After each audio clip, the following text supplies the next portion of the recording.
Well, hello. This is Curt Doolittle from the Natural Law Institute. I've got our favorite author, Luke Weinhagen, here, and we're going to do chapter 4 of his book, Lift Up Your Book. Oh, sure, yeah.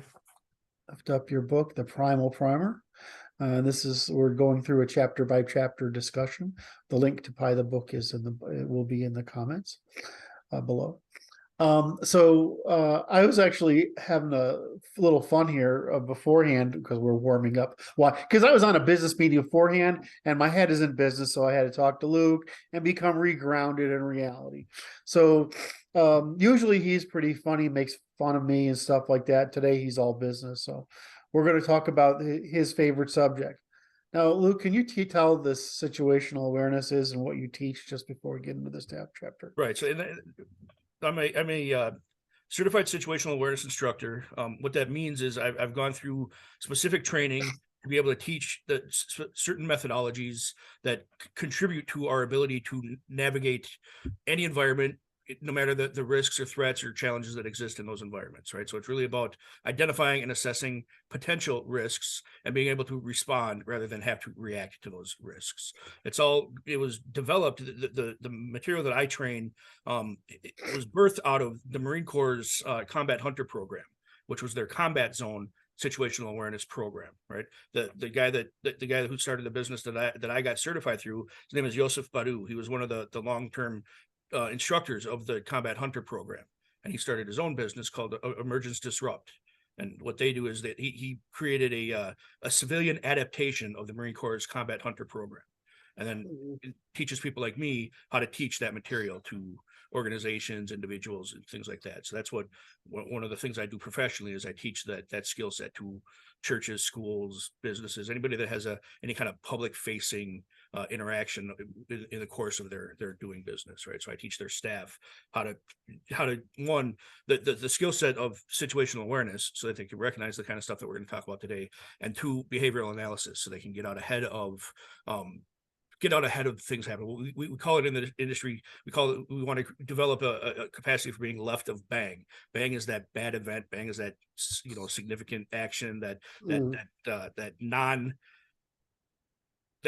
non-pleasant experience that happens. We often focus on it being a kinetic threat, like an attack, a bombing, things like that. That's where we often focus our attention. But it could be anything. It could be a pissed off customer that's about to lose their mind. It could be, it could be a fight in your relationship that you want to get out in front of rather than have to react to after it happens, right? We don't want that bang event to roll over top of us, right? That's why we use that term. We don't want that would put us, we read from left to right, right? So being right of bang means you're reacting to it. It means that it's already happened, and now we have to figure out what to do next. We have to call call the emergency services or deal with the trauma and all those kinds of things. What we want to do is develop a competence to be left of bang, left of the negative consequence producing event. Right, left of the kinetic event, right. So we're reading the signals and cues and signs from the environment and all the people in the environment that are alerting us to the emerging threat, whether it's short-term or long-term, so that we can take action. We can respond to those cues and signals instead of having to react to the event itself, right? So we can get out in front of it. We can interject. We can get out of there. We can avoid it altogether if that's the best course of action. We can de-escalate. We can defuse. We can get out in front of the argument rather than having to have the argument. If we can start recognizing.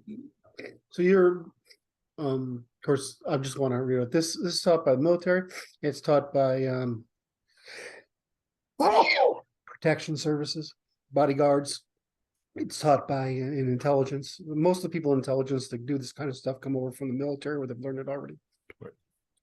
But it should be taught even for security guards. But truthfully, what Luke is trying to make the point, I think, and I'm going to put this in your mouth so you can clarify it, yes. Is that in order to not be this isn't an act of paranoia. It's one of those things like if you teach somebody how to use a gun 3 times, right? If you go to three training sessions with somebody, it's like 80% of what you got to know, right, is learned in those few times. You can refine it, but you're not incompetent any longer, right?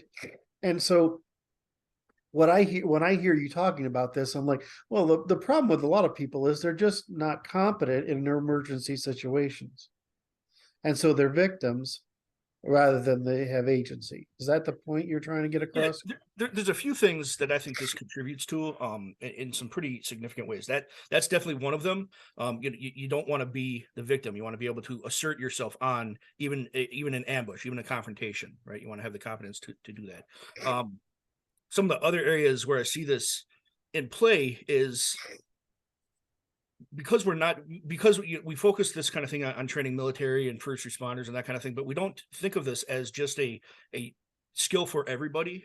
A And we ought basic to life skill. think of it, yeah, as a basic life skill. Because what is this doing us? It's teaching us how to recognize and interpret threat, right? If we can't recognize and interpret threat, then we lose things like an ability to proportionately respond to the nature of the threat. We lose proportionality if we never train and develop the skill set of recognizing threat, right? And that's the first step in being able to respond to threat, is to be able to recognize it, right? And depending on what research you're looking at, somewhere between 60 and 70% of all human communication is nonverbal. We spend hours and hours and hours in English classes learning grammars, learning vocabulary, learning sentence structure, and all that. I like that framing a lot. That's really good. We spend no time learning the language of nonverbal communication formally. We spend no training on it. We don't learn how to evaluate stances, postures, any of that kind of in a formal setting like we do with the spoken word or the written word, right? So we're losing 60 to 70% of our ability to communicate. Now that framing that's like saying, well, I was taught personality analysis, IQ guessing, and guessing IQ, and body language, right? Yeah. So it's like saying that, right? I mean, now the thing I'm listening on behalf of the audience, I'm saying, but Luke, I want to live in a world of balloons and ice cream and confetti. That's what I want to think about when I walk around, because that's my happy place. I mean, why would I want to add more stress to my life by walking around life, being aware, being conscious of all the potential threats? I know it sounds stupid to even ask the question, but it's actually what I would think an awful lot of people would actually react with. Right, absolutely. And I do get that reaction from people out, even, a lot of times when I'm talking to people on Twitter and stuff like that, that is the response. Like, I don't want to know that all these threats exist. How does that benefit me? If I'm going to just be stressed out about it all the time, right? And when you start learning this stuff, that's absolutely true. Your initial start point is going to be one of stress, right? But as you develop the skill and competence, that stress gets replaced by a confidence and a relaxed readiness rather than a state of anxiety and stress, right? But the big thing that I'm getting to in this book is that you are already under negative influence and negative consequences because of your lack of awareness of these things. You're not recognizing them because you've internalized them, you've normalized them, but you're in a state of perpetual anxiety because you don't possess the skill set. Right. Or even worse than that, because you are suppressing a skill set that is based on instincts and evolved capabilities. Our brains are picking up on all of those signals from our environments all the time. They're never not picking up on those signals. And we evolved to pick up on a lot of very small details from the people in our environments and from all the objects in our environments and all that kind of thing. That's it. The people that lived could do that, right? Our ancestors that survived could do that. We wouldn't be here if they couldn't do that, right? So we're already taking in all of that information, right? But we've gotten to a point where we're conditioning ourselves to ignore or dismiss a lot of that information so that we can have. Well, you're getting too far ahead here. Sure. So here the example I use is people ask me. I mean, this person asked me this a long time ago, and I looked up the data on it, and it's very interesting. She said, "When I get in a bus, right, I just feel it." Right, whether it's safe or not. And she says, and I was sitting there in the back of the bus, not the back, some way toward the back of the bus, and I knew something was going to happen. This has got to be sixth sense. Actually, it turns out that people's breathing changes, and you're not even aware that you hear it, right? Because you've learned to ignore it, right? And the number of fidget movements they make changes, or the fidget movements they make are synchronized, right? Now, you don't process that information, but you're the victim of it because you don't know how to process it. And so I think what's important is that the point you're trying to make is that we are going to detect a lot of things in the world that we are the victims of unless we have the tools to understand and evaluate them. Right. And the more nervous you are in the first place, the worse that lack of ordering and filtering that information becomes. Right. And the and the more dysfunctions emerge because of that lack of Right. ability to filter and process the information. Right. So And I mean, this is, I want to say, can I say this? But are you trying to teach us emotional intelligence? I am. I'm trying to teach you emotional intelligence, emotional regulation, the regulation of your attention. What the way I frame it, what I call it, this package that we're talking about right now, is I call it limbic fitness. It's your perceptual fitness, right? All of this stuff is processed first by our limbic system, right? It goes through the amygdala and all that kind of stuff, and it gets sent from there. It gets sent to emotional centers, and that's where we have our fear responses. That's where we have our anxiety production. Our fight, flight, freeze all gets produced out of our level of perceptual fitness. But we don't ever develop perceptual fitness. We're not doing it anymore. The thing I want to, this is about your work that it just, it's so good, and it's just hard to make people understand that 99% of what we're taught is coping mechanism, not understanding mechanism. Yes. Right. And it leaves us, we're still powerless. We've just taken a numbing. We've injected ourselves with some kind of numbing agent, right? Right. But you're numb to the fear or the anxiety or the concern or the risk, and you sort of internalize it. And what I think was one of the things you bring up all the time is this sort of stuff accumulates like waste product in your psychological framework until you're basically stressed out all the time, and you don't know why the hell you're not. And so the thing I get, I understand what you do here, which is, I think, is genius, but I always feel like it's really easy to dismiss it when you say, here, I'm going to talk about this stuff. It's macho and the Marines do it and whatever. Right. No, it's not about that. No. It's that we know it's true because we've had these people work on this problem for a long time. But in other words, it's the science is done on this issue, right? We know how to train people into situational awareness, and we know how to make them calm and relaxed in all situations because they don't feel fearful, right? They feel aware maybe, but not fearful. And so I just think it's really, how do you get people over the bump of understanding that the reason we're talking about this stuff is specifically because you might be unaware of it, and that anxiety you have is because you feel powerless. Anyway, can you run with that a little bit? Because I want it to succeed. That's why. So do I. Well, and it's even deeper than that, because, we use words like fear and anxiety, and they're very appropriate and very accurate words to use, but we have such a negative perception of those emotions, those emotional states, right? When they're both very real and healthy emotions that we want, they're essential to our survival.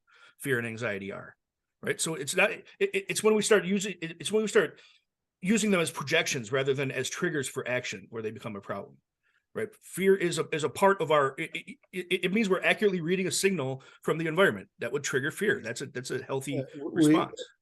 The problem is threat. And we can, the threat is the issue. And then we can experience that as anxiety or fear. Right. So this is the problem. So the question is, these are reactions. The problem is, how do I evaluate whether the threat is real or not? How do I get ahead of the threat? Right. Yeah. Right. And so we say, is fear and anxiety useful? Well, I'm not sure. I think threat detection is useful so that we have less fear and anxiety. I don't know if that's the right way to frame it. The analogy I use with people is your emotions are your navigator, not your driver, not your pilot. Yes. Right. And so you want your emotions to be responding to those signals because that alerts you to a change in state, an external change in state. Right. And you want that capacity. right? But what you don't want is you don't want those emotions projecting themselves onto what you anticipate, onto a past memory, a past experience, or a potential future experience. You want them just as that response to a signal from your environment, right? At least these ones, these action triggering emotions, right? Like fear and anxiety, right? The example I use frequently is, if you're blindfolded, standing in the middle of the street and you can hear traffic, you ought to feel anxiety. That's a healthy state in that circumstance. But that should be triggering you to action. It should be triggering you to pull the blindfold off or walk away from the noise or something like that. It shouldn't be triggering you to think you're a terrible person because you found yourself in this situation that you don't know how to control, and all these other things to start layering on top of and making meaning out of. Even then, your argument is that even if you're not aware of it, your body's sensing, your sense Yes. perception. Yeah. Your senses are perceiving, your senses are acting to turn this into perception, but it's not escalating to the point of your awareness. It's just sitting down, like, you don't recognize that there's the water's dripping, in the bathroom on the other side of the house, and something's annoying you until you realize, oh, it's the water dripping, right? Yeah.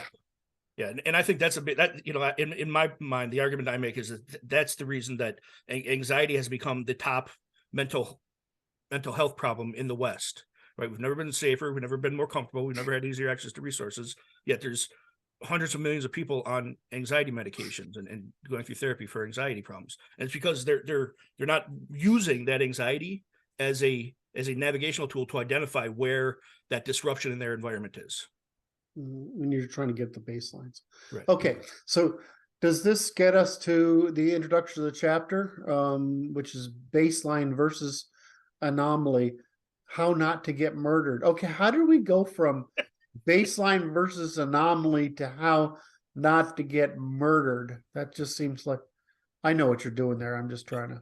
Yeah, that's an attention getter line, but Yeah. So the example I use in here, the story example that I use in this chapter of the book is a violent confrontation with an attacker, right? And so if I wasn't prepared to have to face that confrontation, I could have reached the point where I didn't walk away from it, right? And so that's what the opening or the title of the chapter harkens to, is that's the story that I'm telling in this particular chapter, to use myself as the example of how to do this wrong.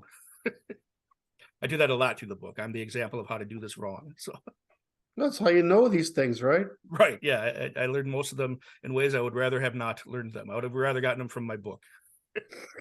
Yeah. The willingness of all of us to believe we can figure out everything in the universe on our own, which of course I'm also guilty of, right? That when really what we need is somebody who's a generation older than us to tell us that, and then a generation older than that to tell us what they've learned at their stage, and we got to listen. I'll never forget my Uncle John telling me, you don't want to be 40 and say, I wish I had.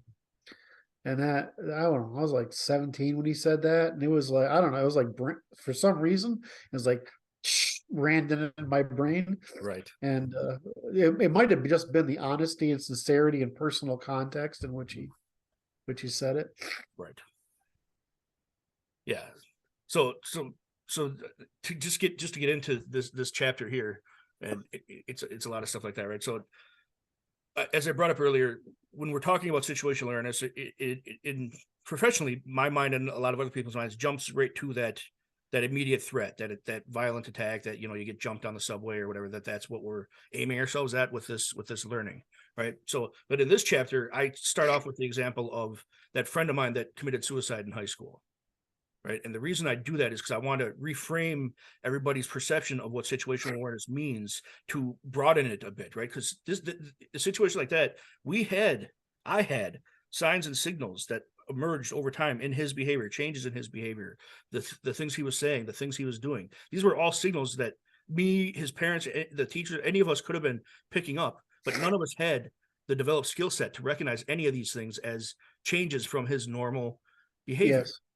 Right. So when I'm talking about situational awareness, I'm not just talking about the stranger that's turning violent on the street. I'm talking about every day, all day, with the people we interact with the most. This was my best friend. I spent hours and hours of time with him every day. Right. And I wasn't picking up on these things because nobody ever taught me to to even look for them. Right. So, but that, when I'm talking about situational awareness, I really want people to understand that this isn't just limited to those threats. This is all interaction everywhere, all the time. This is all But again, environment Luke, all the time. I'm all concerned about myself. I don't care about anybody else. But Luke, I want to live in a world of posies and flowers and puppy dogs and kittens. Yeah. And this is how we build that world. Okay, so make that jump. I'm going to keep reinforcing this point. Sure. So, because it's it's counterintuitive. We only get to puppies and kittens if so we have this is where I was going earlier too, right? So because we're in this perpetual state of anxiety, because we're operating with these dysfunctions manifesting because of our lack of competence in these areas, because of our ignorance in these areas, because we've never developed these skill sets, we start to lose, just like we lose our ability to proportionality, we lose our ability to proportionally respond. We have that same dynamic with our interpersonal interactions, our relationships. We lose our ability to proportionally respond to what lands on us as threats. We're still picking up on all those signals. Even from our life partners, we're picking up on all those signals. But we never learn how to identify, make a distinction between what's a threat and what's not a threat. How come my significant others, my female significant others, say I never pick up on anything? Right. Well, there's that too. We've got some other resistances that are baked in as well. And even those, I think, might be improved by learning some of this stuff. There's some I never. Sorry, I just got to throw this in because you brought it. I got to add some levity because that kind of upset me hearing about your friend there. But what do you do when it's like 2:00 in the morning and your Russian wife pulls out the fucking kitchen knife, which has happened? Right. And this, I didn't see that coming. Right. But that's the thing. You did. You just didn't know you saw it coming, right? You weren't picking up on the signs that this is somebody you knew really well. You knew them intimately, right? I mean, you could probably pick up on a lot of their nonverbal communication, right? So it probably, at some level, it wasn't as a surprise to you as your cognitive. No, it wasn't, but it was a great humorous right thing of, how do I handle this? Okay, I'm in an unexpected situation, but how do I handle it? But anyway. Right. But just going back to the balloons and puppy dogs and stuff like that, right? This stuff that we're learning isn't just about navigating threats. It's about navigating to win-win out of every engagement that we have with people. It means that when we're communicating with each other, we're doing communication fully. We're not just doing the verbal part of communication. We're doing the entire expression and experience of communication. We're reading all of the signals, all the signs, all the cues, all the body languages. We're being honest with each other in ways that are not possible without this developing these competence. Okay, right? So now I think I was trying to get what I was worried about in this chapter. Is I want to get to this point where people are not reacting to I don't want to live in, and they understand that the way you get to puppies and kittens, it's like it's the way you'd get to everything else is you remove all the bads and only the goods remain. And the way you remove the bads, of course, is you're aware of them. If you don't, it's like, how do we get rid of disease around the turn of the century? It was fucking running well in our sewage systems and soap and water, right? I mean, we started cleaning people up and all of a sudden people stopped getting tuberculosis and everything else, right? Well, you do the good by eliminating the bad. And so if we can get over that hump, which was my primary concern at the beginning of the chapter, now let's start working through the topics you got. Sure. Because I think if I've convinced myself we've gotten there, then I've probably gotten the audience there. So, all right, go ahead. All right. So what's baselines versus now? What I won't direct you. Go ahead. Yeah. So where I was going with all of that was that, so in general, and most of the time, our behavior is consistent and predictable. And a lot of that is because our needs are the same, right? Our basic needs are basic fundamental human needs, right? Our need for food, water, protection from elements, our need for relationship, all those things are the same, right? We have the same needs at a basic level, at a foundational level, right? Mm-hmm. So the behaviors that manifest because of those needs, or that are expressed in the pursuit of those needs, are very consistent across all people, right? Mm-hmm. We start layering culture and stuff on top of that, but underneath all that, the expression of the underlying behaviors are very similar, right? But both at a biological level and at a an expressive behavioral level, right? I mean, our bodies react certain ways when we go without need, when our needs aren't being met, right? We can see physical changes in the body. We can see, you know, when you're angry, your blood starts changing how it flows, right? Your face gets red, your extremities get lighter, things like that. As we have vasodilation and vasoconstriction and stuff like that, we see physiological changes in the body in response to how we're interacting with our needs or threats or things like that. But we also see behavioral changes that are consistent in the pursuit of needs. Right? But all that is just to say that behavior is consistent and predictable. Right, that's what norms represent. That's what Yeah. most Well, of our let me state that differently. Is Sure. that what we're, as human beings, at the base of the Maslowian pyramid, really even all the way up, we're marginally indifferent in how we respond to state. In other words, state.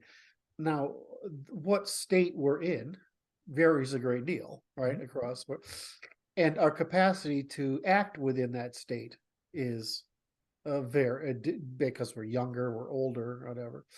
And some of us are more on the weaker side, and some of the stronger, so that those base things become less and more sensitive, right? But we call this marginal indifference. In other words, none of us are so different that we can't understand someone else. Right.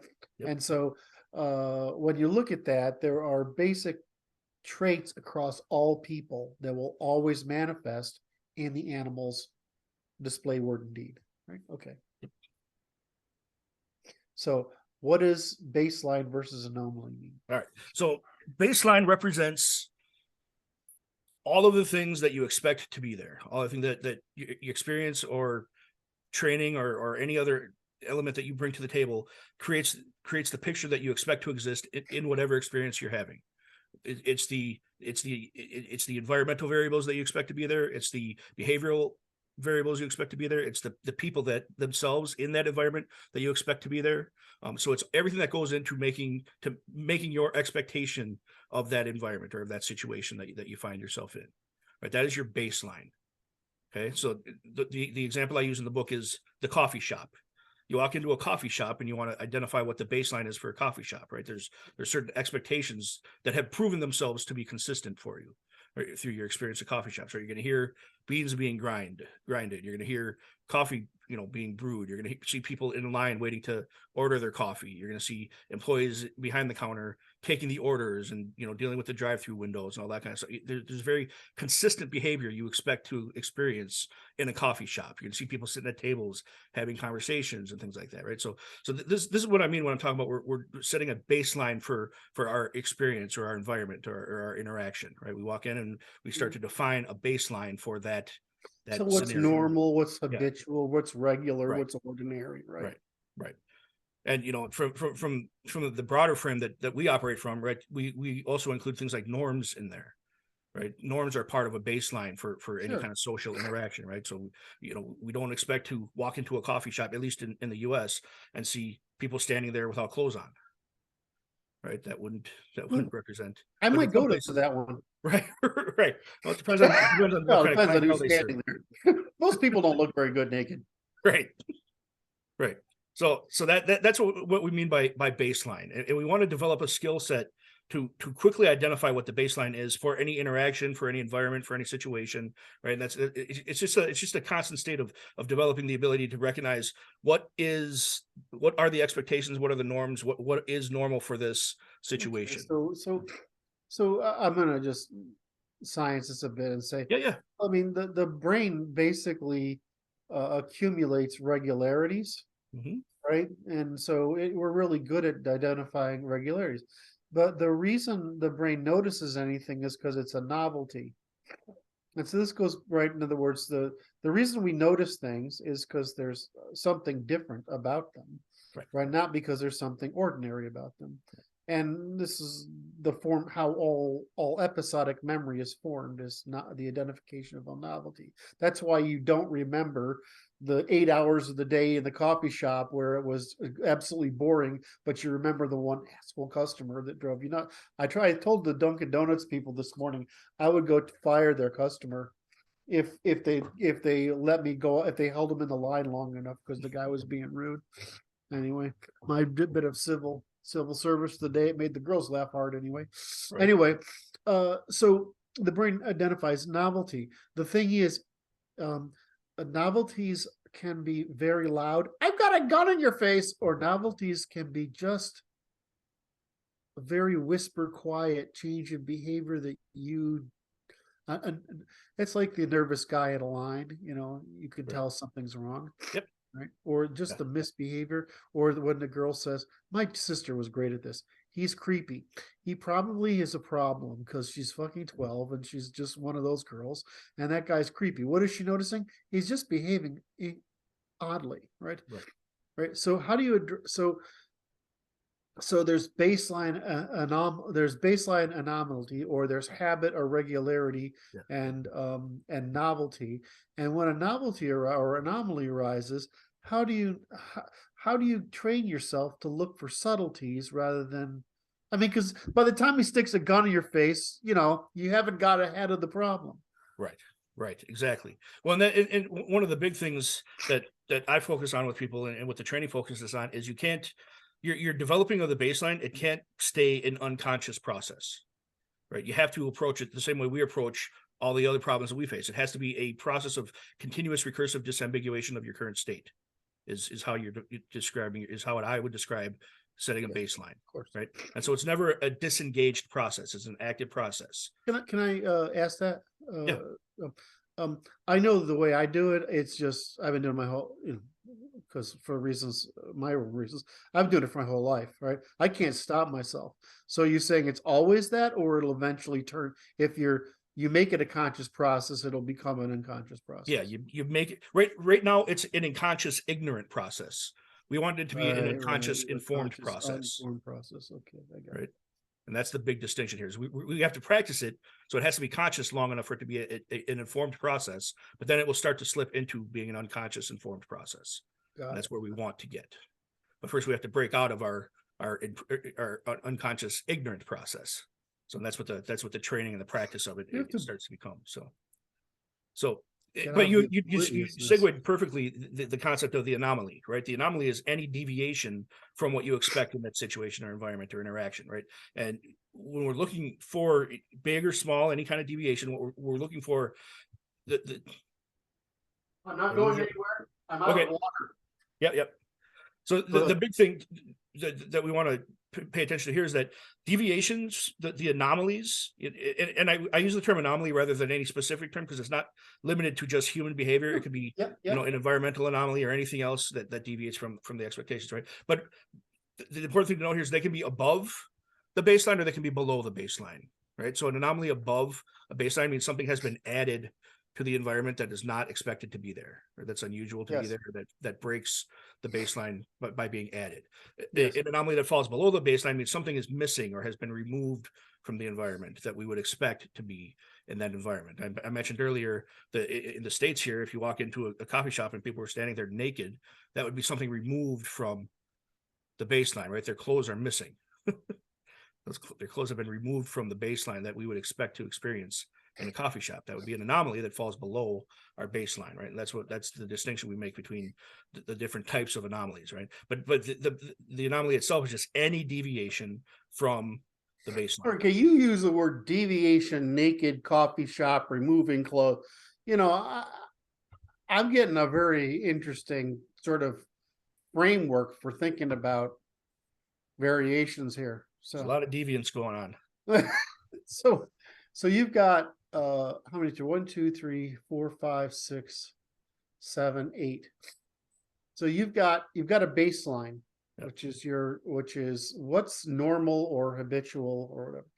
You've got anomaly, something that's different from that baseline. Mm-hmm. You've got a relevance, which is can you explain relevance first? Sure. I'm going to do context first, and then we'll hit relevance after context. Right. So this is not a snapshot. We can't approach this like it's a snapshot in time. This is an ever evolving process, right? Because your environment's changing all the time, right? So as you've defined a baseline, then you start to recognize, because you're getting good at defining a baseline, you're starting to recognize anomalies. You're getting better and better at recognizing anomalies because your clarity for the baseline is improving, right? So then what starts to happen is you have to start applying context to those anomalies. Right. Again, going back to my coffee shop example, if you walk into the coffee shop and the person behind the counter is wearing a clown suit, that would be an anomaly, right? Something was added. The costume was added to the environment, right? So it doesn't fit our baseline anymore. So then we have to filter that anomaly through context. Is it Halloween? And if the context says yes, it's Halloween, then suddenly because of the context fit, we have to add that anomaly back into our baseline. We have to feed that anomaly back into our baseline. Right. So now that anomaly is not an anomaly anymore. It's just part of our baseline because of the context filter. Right. Whereas if it was the middle of the summer, and it's super hot outside and the air conditioner's, not working in the coffee shop, the guy standing there in a full costume, the context wouldn't filter that one out. You would have to maintain that as an anomaly. Right. So the context is a filter that'll either send an anomaly back into the baseline or keep it out of the baseline as an anomaly. So it's what the context filter does, right? So once your anomaly, and this all happens really quickly, right? We're developing a really quick process here, but once it passes through context, then you have to apply the relevance filter, right? So relevance is, can the anomaly itself be removed from active evaluation or not, or do you have to maintain it as part of your assessment for threats or bad things happening in the environment, right? So even if the anomaly doesn't update your baseline and it stays an anomaly, it is the anomaly itself relevant or not? I put a note in here for myself to just use the example of like a baby crying, right? So if you're in that same coffee shop or on an airplane or something and you hear a baby start crying, right, that would represent an anomaly, right? Now, even passing through context, that's still not a normal experience for that environment, so it would stay an anomaly, right? But let's say relevance is you look over and you see the mother responding to the baby crying. So then relevance says that's not an anomaly I need to keep on my radar, right? But if that baby crying persists and you don't see anybody responding to it, then relevance wouldn't kick that anomaly out of your threat assessment for the environment, right? That would the anomaly would still register as significant to what may be a problem in the environment, right? If the baby just cries and cries and cries and cries and cries and nobody's responding to it, then that relevance changes, right? So then the anomaly still exists, but whether it's relevant or not to your assessment is the relevance filter, right? Whether it applies or not to your assessment of risk in that environment is the relevance filter. So there's a couple of filters that every anomaly goes through, and it either updates the baseline or it gets, then you decide whether or not to write the anomaly off out of your assessment, out of your threat assessment. Are the two big in your book? I don't remember. Do you have any example? Do you go through examples? More examples? Okay. It's funny because the way I do this is I look at every person as, what could I say to that person that would be funny, complimentary, or concerned? Right. And it's just how I naturally look at everybody, right? And I got that from sales, right? Doing sales, but it forces you to look at every single person as some. And what happens is, if it causes you to be concerned, there's a difference of concern for them or concern for you. Right. So I get it. Okay. So the one I didn't understand in this list is sirens. Yeah. So the next one. So what I did in our notes are a little bit different than how the book is laid out. So context and relevance are just part of the discussion of defining baselines and anomalies. Right. And then there's a few sections in the book here where I go into some specific examples of how that kind of lands on us as we move through our days. And one of those specific examples. I need to ask a dumb question.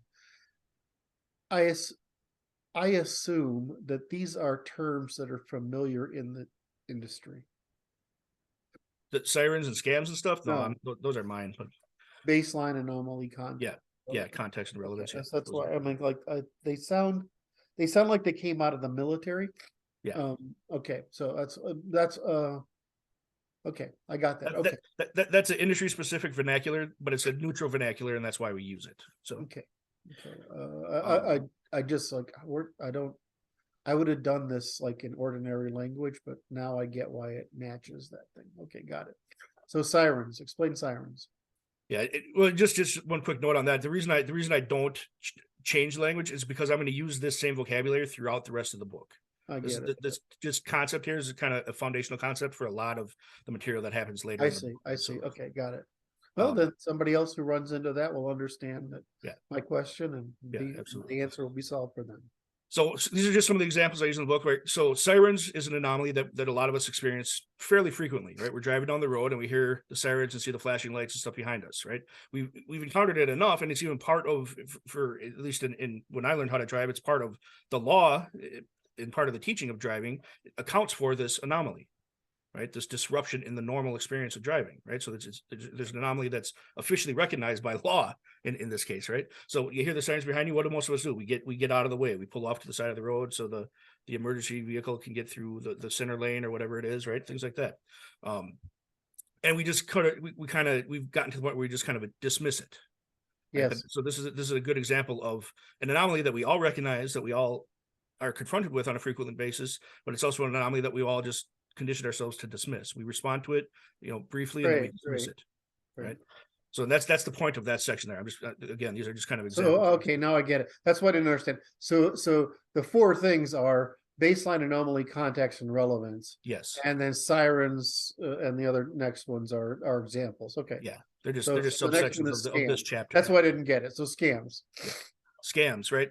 These are the too good to be true anomalies, right? These are social interaction anomalies, right? Mm-hmm. So these kind of anomalies play into our egos and our fears, and become challenging to spot if we're not actively practicing situational awareness, right? So and again, this is just another example where I'm saying situational awareness doesn't just apply to the kinetic threat. The situational awareness applies to all of our interactions, right? If something is coming across our desk or coming across our experience and it doesn't match a baseline, it's an anomaly.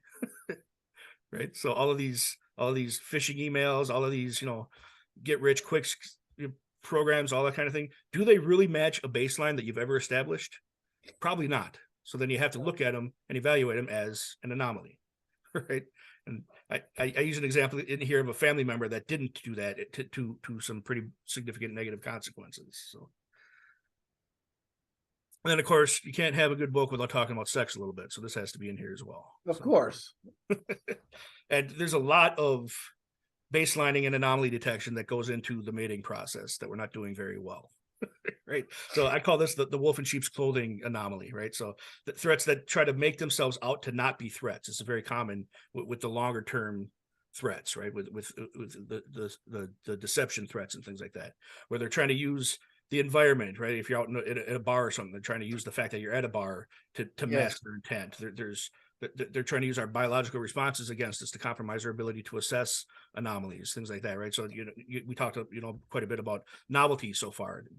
People tend to perk up when novelties present themselves, right?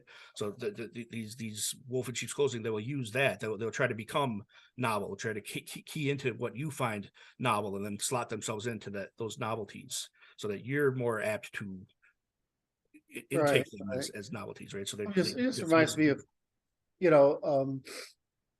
it's really easy to, I don't know, I just find it really easy to spot a scam. But if somebody turns around and you say, here, I have 2 extra tickets, can you use them? And you say, I suppose, right? And you take them, and that's not, but the minute there's a conversation going on, but I always think about I have when I lived in Ukraine, I have a very soft spot in my heart for ththese little old babushkas running around with their farm goods, right? And they sell the stuff they grow, their turnips and their onions or whatever. So every once in a while, I just give them, the equivalent of $5 or $10. And to them, they were always wondering what I wanted. And I would just say, it's for you, me, and God. Right. Or it was I would say, or it's for you, me, God, and my soul. Right. And they still just can't believe anybody would care about them enough to randomly pick them. So, anyway, the point is that not all novelties are bad. No, that's exactly the point I was going to make here is that, I'm talking a lot about anomalies representing threat or Threats, representing yes. bad things or whatever. It's not the case. Anomaly just means deviation from baseline. It doesn't mean a negative deviation from baseline or anything else. It just means something is different than what you expect to be there. So you need to take note of it. Yep. Is all we mean by anomaly, right? And the better you get at that, the easier it's going to become, and the more you're going to pick up on. And then threat detection becomes easier because you're picking up on all anomalies. You're getting better at picking up on all deviations from those baselines. Changes. So you're actually saying something pretty simple here, which is, in other words, know what it is. There's a normal state of things. Any deviation is something to think about. You can then when you find something, you can that you can filter through context and filter through relevance, right? Yep. And that's actually a pretty, that's 4 steps. I mean, even I can do that. Yeah. So, now, the next section you have is about situational awareness and practice. Yes. Now, what does that mean? So this is where so first I define all of these steps, right? That's what the whole first section is. Now I start to get talking about how we really have to start consciously applying these things in order to get good at them, right? We can't just be ignorant about them. We can't just be dismissive about them. You have to practice anything. These things. So what's that? You have to practice anything. Walking on stilts, right, singing a song. Yep. Yeah. So this is where I start to invite or ask the reader to start really re-engaging with their environment around them as they move through it. Right. Start paying a little more attention to what's going on around you. Restore that natural curiosity. Right. Wonder why this is happening. When you notice something in your environment, wonder why that thing's happening. Look at the people in your environment and just be curious about them. Why are they doing what they're doing? Why are they moving the way they're moving? Why are they interacting the way they're interacting? What are they doing? What's motivating them? Right? Just start being curious about the things around you. Again, get off your damn phone. Don't walk around with your face plastered to your phone. Right? That's you disengage. I think I've said this before. I watch accident videos before I fall asleep at night. I don't know why it works for me. It just breaks the contact the rest of the day. The number of chicks that get run over because they're looking in their phones every day. It's like it's become it's got to show up in statistics soon. Right. Well, and that, that's the big thing I'm looking at in this section of the book here is I don't want you walking around in a state of hypervigilance, looking for anything, interpreting everything as a threat. What I want you to be is curious. What I want you to be is observant. I want you just paying attention to what's going on around you. Curiosity is a great frame. Yeah, absolutely. So the more natural curiosity you can develop in yourself, the better you're going to get at threat detection. Great. And the better you're going to get at interaction. You're also going to indirectly learn more about the world than you would if you weren't. Yeah. Again, just like our last conversation, there's a lot of, wax on, wax off stuff in here. There's a lot of indirect learning that comes out of developing these skill sets. So it plays a big role. You mentioned sales earlier. This all should be part of sales training. Yeah. All of this stuff. So I think it should be part of life training. Right. Yeah. So once we have our natural curiosity restored, then I get into what I call the threat decision equations, right? So you spot an anomaly and it's significant to you. So now what do you do with it? Right. And this is where I get into that fundamental equation that we use in the industry. That's baseline plus anomaly equals decision. Right. And this is kind of what you have to train yourself to get in the habit of. This is just a habit equation, right? Baseline plus anomaly equals decision. So anytime you've set a baseline and you recognize an anomaly or something that deviates from that baseline, you have to make a decision. Now that decision, what goes into that decision is that context, is that relevance, but it's also, is it time to act, right? We always want to be biasing ourselves towards action, right? So this decision is really just to get the reader to be actively, consciously thinking about, okay, I have a baseline, I recognize an anomaly, I have to make a decision. I have a baseline, I recognize an anomaly, I have to make a decision. And I use it over and over again throughout the book because I really want them focused on this is a decision-making process. So this is something I had curious about. So what you're doing here is you're setting up, tell them what you're going to tell them with examples, tell them what you told them. Yes. So which is the basic educational model for everything, right? Over and over again. And so we're going through this and I'm like, okay, how am I going to remember this? But this is just I'm going to tell you about this. This Yep. is giving you the framework. Okay. Yep. Yeah. And so this is how we start to get into just the rote memorization of it, right? This is what it breaks down to. It's just baseline plus anomaly equals decision. Like knowing Right. your basic definitions. Yeah. Okay. Yep. Yeah.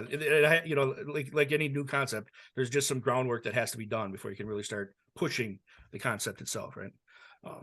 But the other reason I like that this equation is because it shows that eventually this becomes a very simple process, right? It feels complex while you're learning it. It feels like there's a lot of moving pieces, but it just breaks down to baseline plus anomaly equals decision.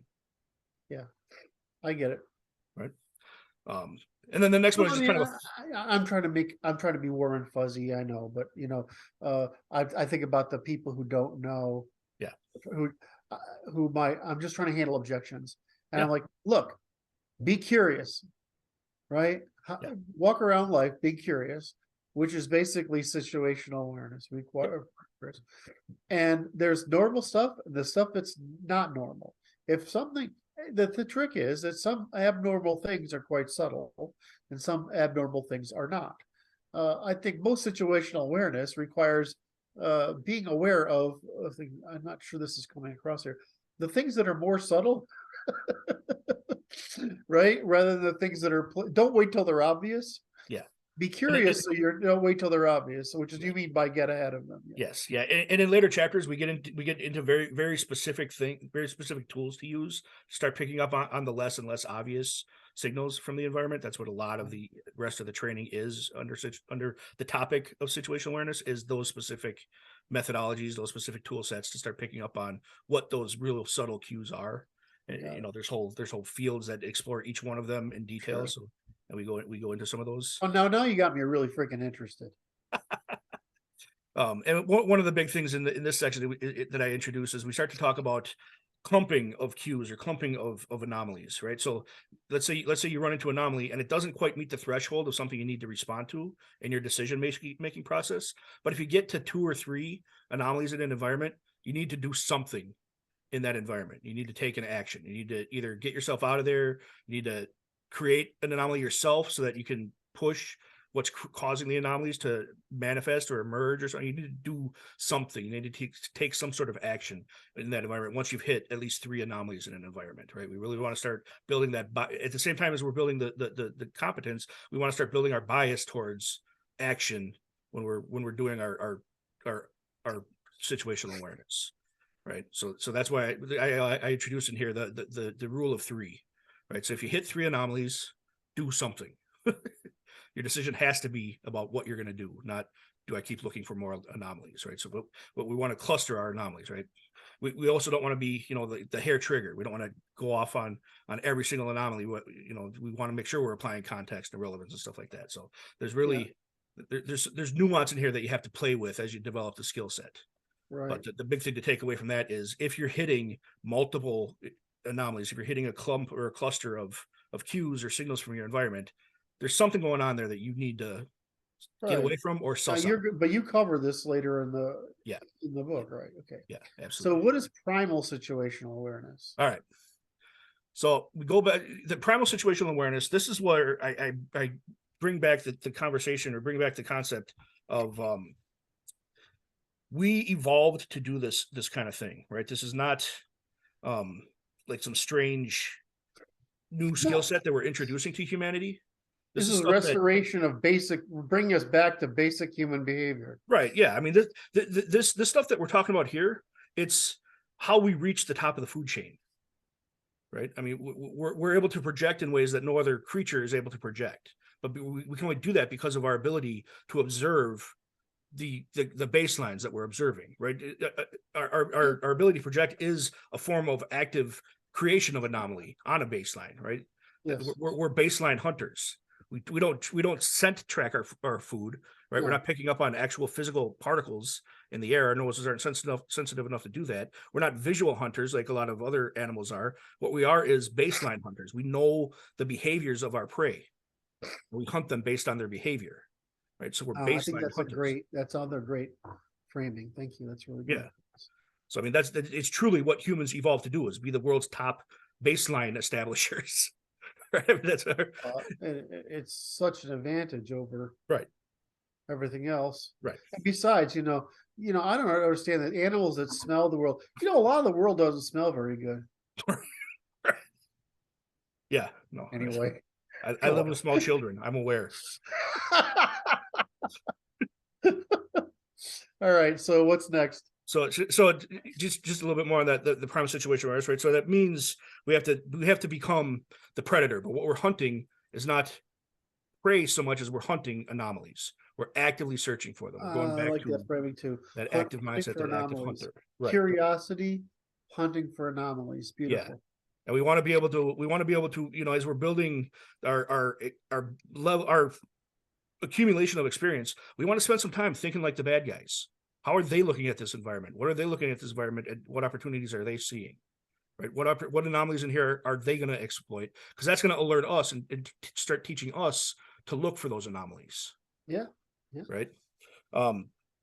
And then of course, if you're practicing this primal situational awareness, you're not dismissing anomalies. All of them stay on your radar until a relevance filter is passed. They don't just get dismissed without doing anything with them. You hold them until you pass them through context and relevance, and then you decide what to do with them. You're the agent of the anomalies. Right. So like when I was a young guy and managing a shop, if somebody I thought was a theft risk, was going to shoplift, I would just find another person and we'd just stock the shelves wherever they were. And then wherever they moved, we'd start a conversation over there or whatever. I mean, it just, you just become aware of you can make threats go away by decreasing it. But there's other times when, you got to you're in a bar and you've got a ceramic coffee cup is my weapon of choice because bottles are illegal, but it turns out that coffee cups tend to be not be illegal. So stand behind a guy with a ceramic coffee cup because you think he's going to get a hand. And then when he's gone, when the threat is over, and you put the coffee cup down. Right. Yeah. Okay. Yeah. Yeah. This whole section is really just to harken back to, this is a very natural state for humans to be in. This defining or establishing baselines, recognizing anomalies, making decisions, defining baselines, and it just cycles through, right? You just keep reiterating, you're redefining your baseline over and over and over again, just so you can keep picking up on. Can everybody do this? What's that? Can everybody do it?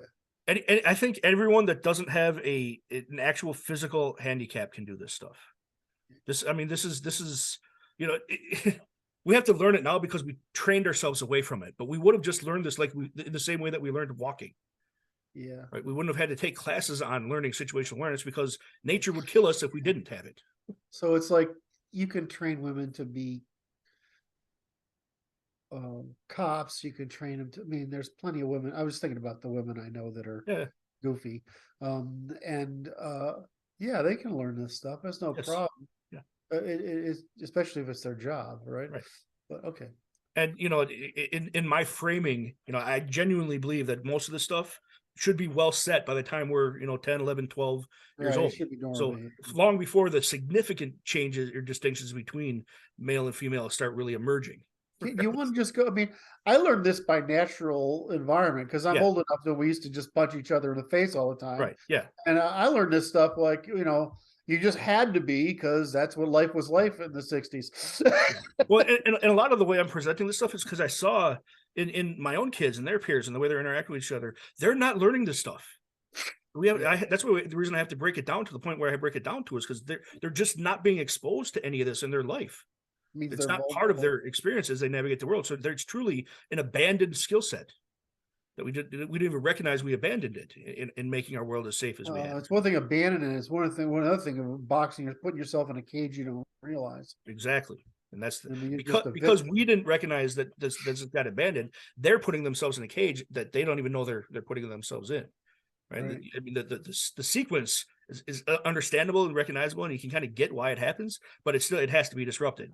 The dysfunctions that are emerging are crazy, right? So that's primal situational awareness. Now the reason we're developing all this is to speed up our decision making, right? Again, we're biasing ourselves towards action. We have to speed up that decision making process, right? And this kind of in this section I go into there's 5 roughly techniques that we use to really start doing that. And this is just like a practice that you get into as you're moving through environments. And you've described it yourself as it just comes naturally to you. But people that never developed that natural process, we got to walk them through it, right? So you want to proactively engage with your surroundings.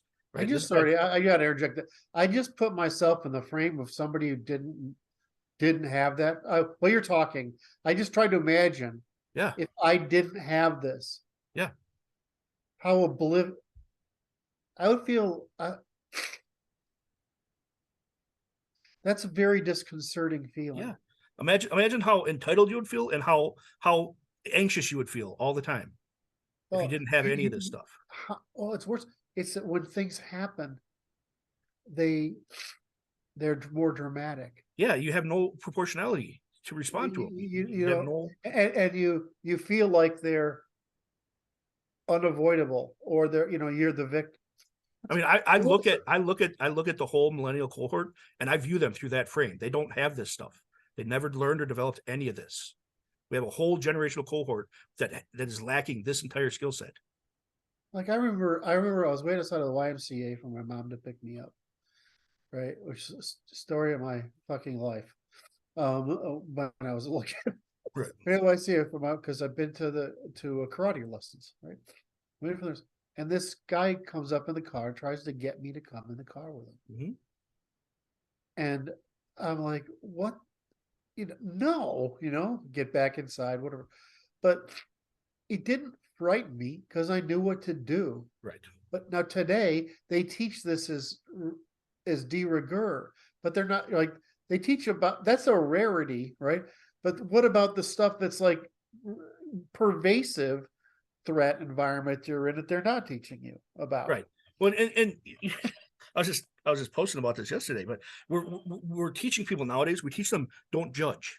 When what we should be teaching them is how to judge. Yes. And that's what this is doing, right? We, with the best of intentions, we're destroying people's ability to navigate risk because we're destroying people's ability to recognize threats. If you can't recognize a threat, you can't navigate risk. Yeah.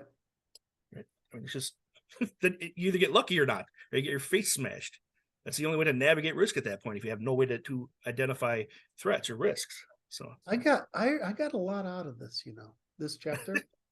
When I first started it, I'm like, I was mostly concerned about how people would not understand what you were trying to get across. Yeah. And once I got over that hump, I felt, okay, now I understand what you're getting across. But I can like intellectually experience it and then feel it are two different things. Yeah. It wasn't until we got the end. So then we go through it's just basically 4 steps, right? And you can do that and learn how to respond to it. And then you start going back into, but what's it like? But then you made me think about what is it like for people who are basically feel powerless? Yeah. I mean, I started carrying a gun when I was like this. Right. Yeah. As young as I was able to. We've got generations now that don't have any experience of any of this stuff. And so no wonder they feel like the man is after them, so to speak, but no wonder they feel powerless. Yeah, and they feel oppressed about everything. They're sitting on a college campus with a high-end computer that was purchased for them, talking about their oppression. Now, if you understand what I'm talking about here today, you understand how they can be in that state. Yes.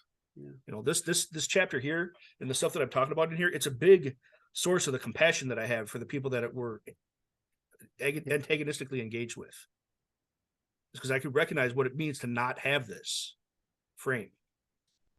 And yet, I guess problem for me and my generation is we take it for granted. Yeah. Because, one of my friends down the hall was on the hall. He was a Navy guy, right? Submarines and all that shit, right? He's like, he's a good looking guy. He's 5'10". He's still pretty fit for an old man, even in his 70s. And they were not afraid of shit, right? But it's just odd to me the lack of my focus wasn't on this. I know you're always the one ahead of me in all this personal stuff, but he is. But for the audience, he's just way ahead of me in anything that's bottom up at all. But so I always think about it as well. we've removed adversarial competition from life, Right. which you don't realize makes men not give a shit about life. Because that's what we learn. Like girls they want to please you. You know, we need something to give a damn about, and it's basically winning. Yeah. Yeah. And if you remove threat awareness from that same cohort, then you make them all children. Or you say defense of the commons is illegal. Right. Which is what's happened to them, right? They've not only said that they're not aware of it, but even defense of the commons is illegal. Then you get men who don't give a we're actively undermining this stuff and wondering why dysfunction is emerging from people not having it. I go back to dates, you'll wonder why women can't find men they like. Right.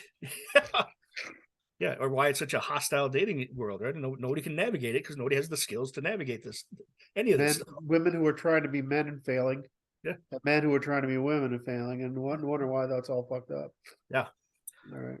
So in this faster, smarter decision making process, I have these 5, I don't know, actions that I like to walk people through, and I introduce them in the book, right? So it's progressive or proactively engage in your surroundings, right? Get back to paying attention, right? And that's that baseline, right? And then focus broadly first, so get that feel of the environment, and then as anomalies emerge, focus on narrow that focus down to what the anomaly is, right? So broad and then narrow, then back to broad, and then back to narrow and back to broad, right? So it's this like breathing in your environment, right? As far as being connected to it.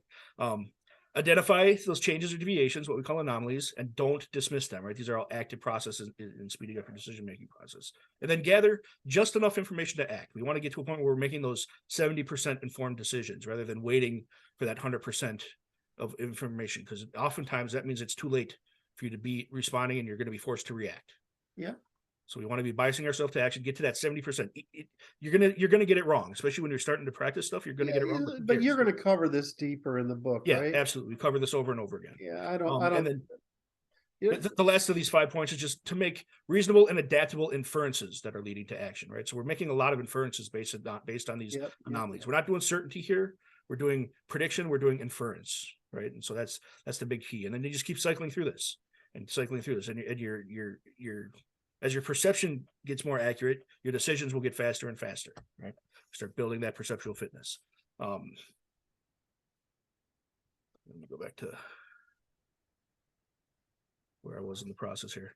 Deepening context on denial and dismissal. Yeah, deepening context. So this is where I introduced the concept of file folders, right? So we want to pull from our own experience as much as possible, but we also want to pull from other relevant sources of experience as well. We want quality examples from quality sources, right? So we want to watch, the experts do their thing. We want to learn from the experts about how they navigate different threats in different environments. We want to store that in our head as one of the file folders we can extrapolate from, right? But we don't want to use the action movie as that expertise, right? That's not. I have seen so much of that in my life. It's ridiculous.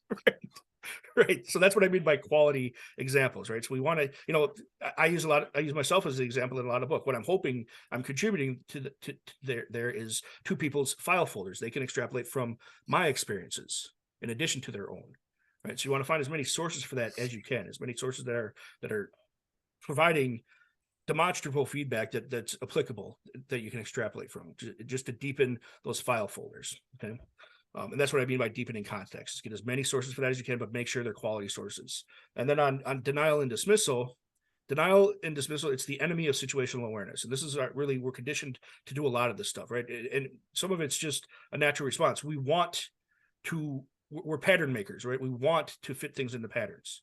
We want to be able to have things conform to our expectations, right? We have a sense making process that we want to apply to all of our experiences. This plays against us in normal optimism bias. Yeah. You hear the bang in the background and you're going to think it was a firework or it was a car backfire or something like that, rather than thinking that's a potential threat to me. We immediately want to fit it into our existing state rather than change our state to match the input, the anomaly. And that's what we ought to be doing, is changing our state to match the anomaly rather than trying to force the anomaly to fit our current state. One of the examples I use is, they had that in Wisconsin, they had that guy drive through the parade. and kill a bunch of people, right? If you listen to the audio of that, if you listen to some of the recordings and you hear some of the eyewitnesses afterwards talk about what their experience was, you can hear the tone of the crowd change when the car is down the road and it enters the parade area. You can hear the screams change from cheers and joy to fear, and there's an audible change in pitch of the sounds that are coming, right? But people are still dismissing it and just thinking, oh, they're just cheering. It must be, Santa Claus at the end of the parade showed up or something like that. So people got even more excited rather than recognizing the change in the tone of the sound coming, right? They're not responding to the anomaly at all, right? So they're just dismissing it and they're denying it. And they're trying to fit it into their sense-making pattern, right? And we need to get ourselves out of the habit of doing that in order to get good at situational awareness. And that's what I mean by denial and dismissal. That's what I'm pointing out there, is that we have this innate habituation to sense make our inputs. But we need to stop doing that and recognize anomalies as anomalies and address them from our statefulness rather than from our sense making, right? So then I go into a situational awareness exercise, and it's just I use the coffee shop example here again because I want people to go and actively practice. There's all these naked people in there again. What's that? Yeah, hopefully, right, that's the goal. We want to. I like this. I like this exercise. It's interesting. Right. Yeah, but the goal here is just really to get people in a familiar environment to concentrate on what a baseline is, right? And then do that a couple times and see what's different from your assessment of the baseline today versus the next time you do an assessment of the baseline, right? So let's practice intentional baseline. Let me ask you a question. People seem to be pretty good when they're walking down the street and there's somebody coming their direction. Yeah. Where are they not good? Everywhere else. when the interaction, any environment they presume is secure that is not. Yes, yeah, and we presume way more environments are safe than actually are. Because we have this conceptualization or this perception that safety has been outsourced, has been offloaded onto others, that they're going to keep us safe, so that permits us a level of disconnect from our environment, and that's just not true. It's just not accurate. The only safety we ever have is the safety we carry with us in the form of competence or tools or both. Ideally both, but I like 45 caliber tools right, myself. Exactly. So do I. Like 45 caliber safety as well. I think very good number for safety.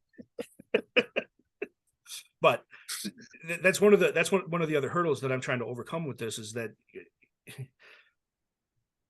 this is a comment that I make online quite frequently, is that the victim of the violent attack is the first responder. Yes. To that interaction, right? We have this idea that the first responder is there keeping us safe and all that kind of stuff, and fortunately, it's a huge benefit that norms exist and that most people's behavior is predictable, right? But that doesn't change the fact that anomalies are ever present and that threat and risk is ever present, and not just some human being consciously deciding to attack you. We're surrounded by dangerous things all the time, and being oblivious to that is insane. Because you're not, your brain is not oblivious to it. So your consciousness might be oblivious to it, but your brain is inputting all of those risks around you all the time. And if you're not capable of navigating that, you have no foundation of competence to navigate that, then that all of that input is going to, we were talking about earlier, it's going to accumulate in the form of stress. And it's going to manifest as dysfunction. It's going to manifest as the anxiety, as the depression, as the helplessness, as the dependence that I talk about all the time. Right? We're in this delusion of outsourced safety. We've really made ourselves perpetual dependents on people that aren't even there to provide this safety. They're not even there. I mean, you call the cops, it's going to be minutes before they arrive. Yeah, I always think that's interesting. Is it? I lived in the south end of Hartford for a while in college, which is pretty much a no-go zone. Right. And for some reason there was a dormitory that used to be used by a medical school there. And so we were having, you could get a single if you would live there, and I wanted a single because of my girlfriend or whatever. So so I live down there, and the stress those people live under, the constant stress, Yeah. right? And then you see some fucking did I just swear again? I try not to. Some well-meaning fool, usually a white woman, makes some opinion about how, you don't understand why people need guns or whatever. You live in an oblivious little protected bubble. You're absolutely clueless, right, about what other people's conditions are. And it's not, and what you're saying is that you're the judge of the safety of their condition. Yeah. Yeah. And that's just not fair. I mean, that's not fair to them because they do live in a continuously threat. I mean, the pharmacist, I remember the pharmacist getting shot, right? Probably my age at the time he got shot, right? The pharmacist getting shot, and it went through his shoulder, so he was fine. And talking about him afterwards, it's like, well, why do you stay here? Well, it's because I don't want to surrender my territory to evil, right? And I thought that was a pretty moral way to take it. Right. But anyway, so situational awareness, you're saying what I hear this particular woman in my head saying is Karen, is like, you think you're average. You think your experience is normal. You think that what you feel is what other people should feel. Right. And I mean, I think the most arrogant, ignorant, numbskull and dangerous in the world. Right. So, but I think a lot of times that person in that, that Karen that's expressing that type of thing, they can only do that because they're completely oblivious to everything we've talked about today as well. Correct. They don't have this skill set, so they can't apply this in their evaluation of other people's experiences either. They can't empathize with any of it because they don't have this foundation in place. All right, I was trying to think how many other situations. I mean, take the other one. So the world, I would say the world I lived in, right? It's not like these law and police show and these law firm arguments that are in the movies, right?